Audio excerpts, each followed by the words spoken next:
আমি বলেছি টিভিতে আন্তর্জাতিক খেলা ক্রিকেট ফুটবল দেখা তো বহু দূরের কথা। আমি বলেছি আন্তর্জাতিক খেলা টিভিতে দেখা তো বহু দূরের কথা, আন্তর্জাতিক খেলার গল্প যেখানে চলে সেখানে বসে থাকাও হারাম। দেখি কোন মায়ের বেটা এই ফটোকে উল্টে ধরতে পারে।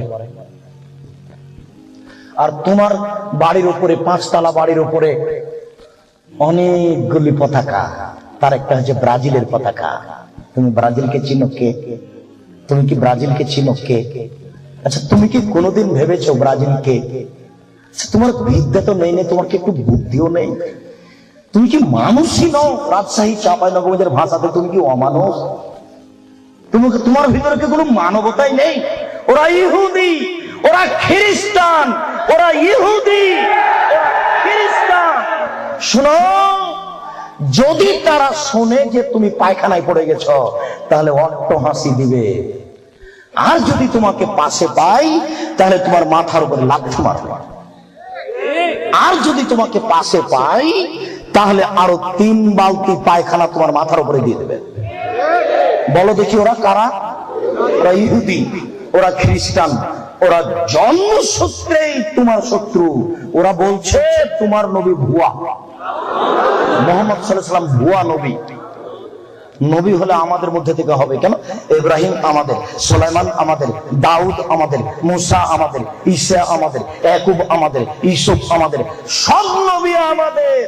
মুহাম্মদ নবী হলে ইহুদি খ্রিস্টানদের মধ্য থেকে হবে, আমাদের মধ্য থেকে হবে। আরে মুহাম্মদ নাকি পৌত্তলিকের মধ্য থেকে হয়েছে।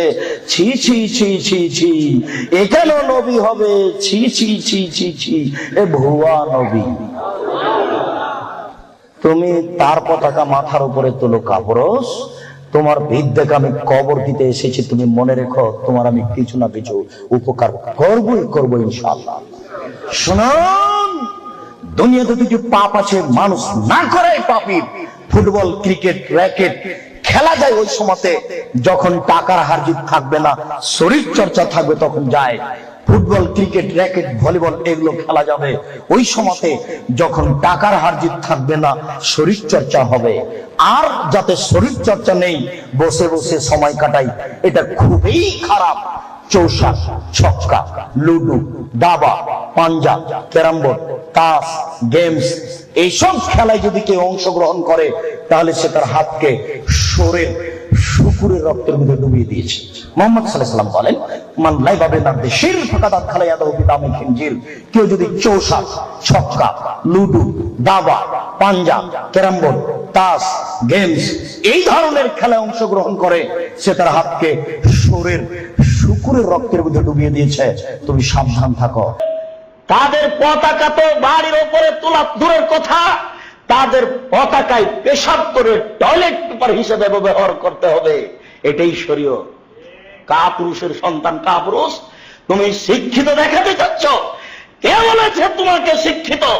তুমি ব্রাজিলের আর আপনার আরো অন্য দেশের, আর্জেন্টিনার এসব দেশের পতাকা বাড়ির উপরে তুলে রাত দিন টিভিতে তাদের খেলা দেখে নিজেকে মুসলিম প্রচার করতে চাও, যে ব্যাপারে রাসূল সাল্লাল্লাহু আলাইহি ওয়াসাল্লাম দুঃখ করে বলেছেন আমার উম্মত তাদের অনুসরণ করবে।